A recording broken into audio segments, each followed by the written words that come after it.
So here's a question that was posed to my 12-year-old daughter. To whom I would like to dedicate this video. And when I first saw this question, I'm like, it's probably not that bad. I'm just gonna start looking at this, and then my head pretty much exploded when I tried to solve this problem. It's really hard. I'm actually really surprised that this was a problem given to a 12-year-old. But you can do it, and if you think of it as like, if you heard the phrase, "How do you eat an elephant?" One bite at a time. Well, that's really how you have to approach this. But let's go ahead and just say this problem first. 8 years ago, Mary was half as old as Jane will be when Jane is 1 year older than Tim will be at that time, when Mary will be 5 times as old as Tim will be 2 years from now. And that's just that first section. Yeah, it gets a little bit worse down here. This is even harder. So just to kind of frame this problem, what we're going to do is we're just going to look at these one at a time. So we'll look at this first sentence, the second sentence, and then the third sentence. And what we're going to end up with are three equations and three unknowns. The unknowns here are going to be Tim's age, Jane's age, and Mary's age, and that's what we're eventually trying to find out. But in order to find that, we've got to translate these word problems into equations. So that's what we'll go ahead and do.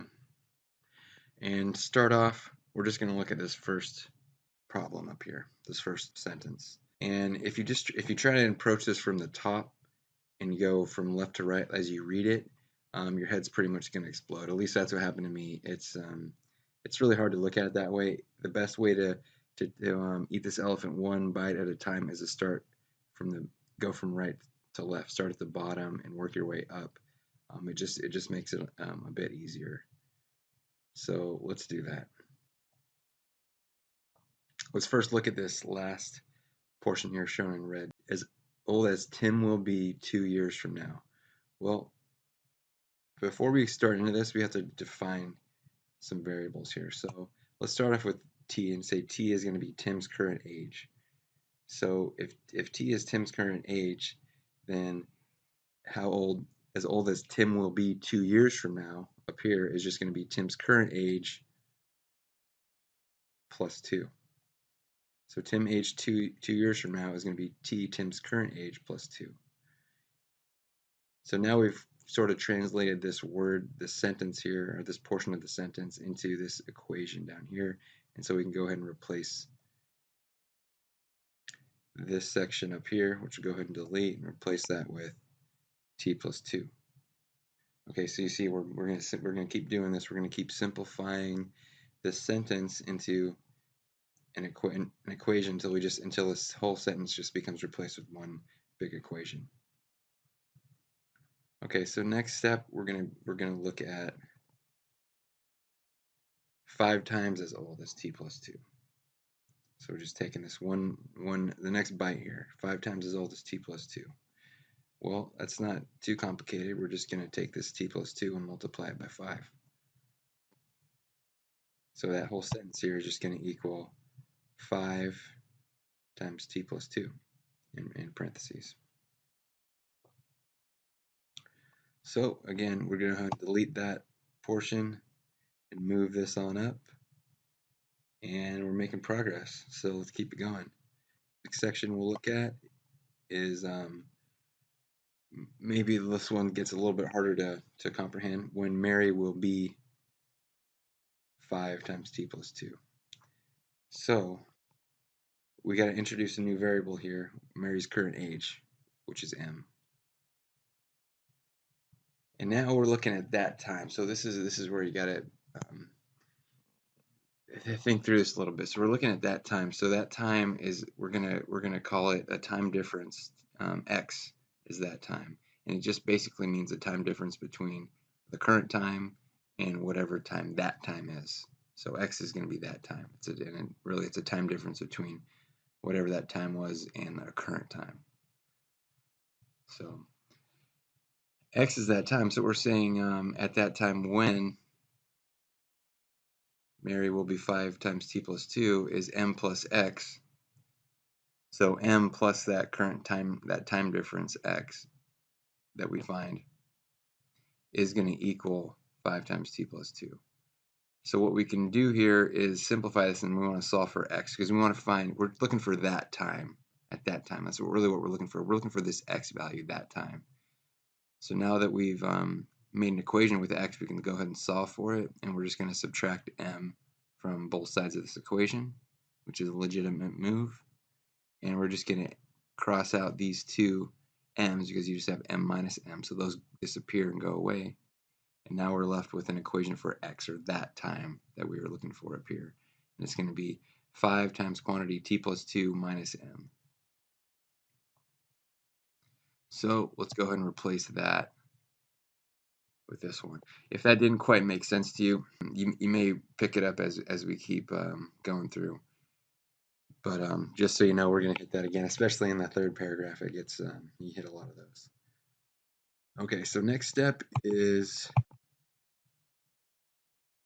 how old Tim will be at 5 times t plus 2 minus m.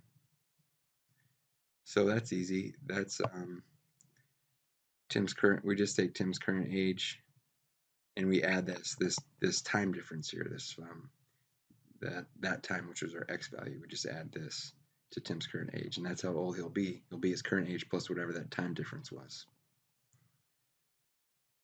So again, t is going to be Tim's current age. So we just replace Tim's current age up here with that t, and we get this equation down here. And we can go ahead and replace that whole sentence piece with this new equation.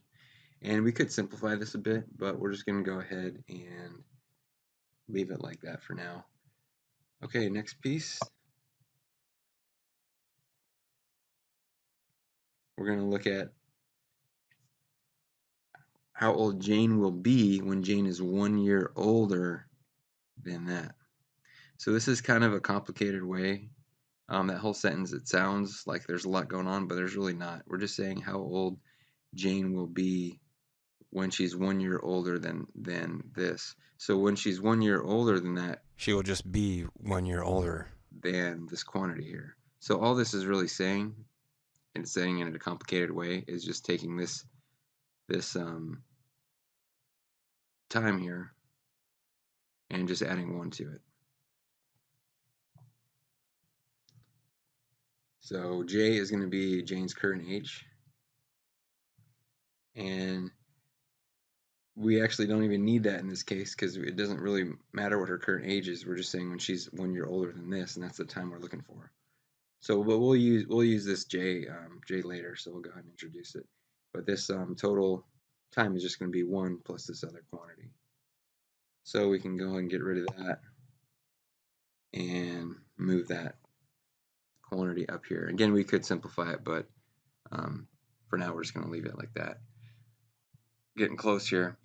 Next section, we're looking at half as old as that. So if you want to say half, all you got to do is multiply that whole quantity by 1/2. So here's our equation down here. You just 1/2 times that whole quantity, and we can go ahead and replace that with this new equation.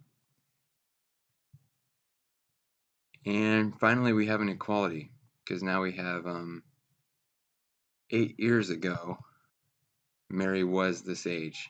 So that's saying that Mary's age minus 8 is going to be equal to that quantity. So on the left here, 8 years ago, that's we can take Mary's age and subtract 8, and we can say that's going to be equal to this. So we go ahead and move that up here, and that was just means that that m minus 8 is going to be equal to that. So we got an equation now. That's going to be an equal sign. So what we have here is the first sentence being translated into an equation. And yeah, we could simplify this a bit, but basically we've got one equation with 2 unknowns. So even if we simplify this, we're not going to get an actual valid age or a value for Mary's age or Tim's age because we've got 2 unknowns in here, and with only one equation you can only solve for one unknown. You can't solve. We could solve for m, but that's going to be a function of t. We could solve for t, but it's going to depend on m, so we can't actually get an age just based on this. but it can help us if we have another equation. It can help us to find the actual value. But basically, what we've done, we've taken this first whole paragraph up here, and we've replaced it with that. And next, we're gonna go ahead and take this one on, which isn't too bad, and then we'll finally get to this last one here. But that's all I have for now, and I'll go ahead and show how to do these next two steps in the next videos. But if you want to go ahead and try it yourself, I'd encourage you to. This next one, I think you should definitely be able to get. So encourage you to try this one. This last one here, that's pretty tough. Yeah, I'd definitely encourage you to try that one too. But just to warn you, you might have some difficulty with it if you're anything like me, because it hurt my brain. But that's all for this video. Look for more in the next video, which I'll try and link once I complete it. Take care.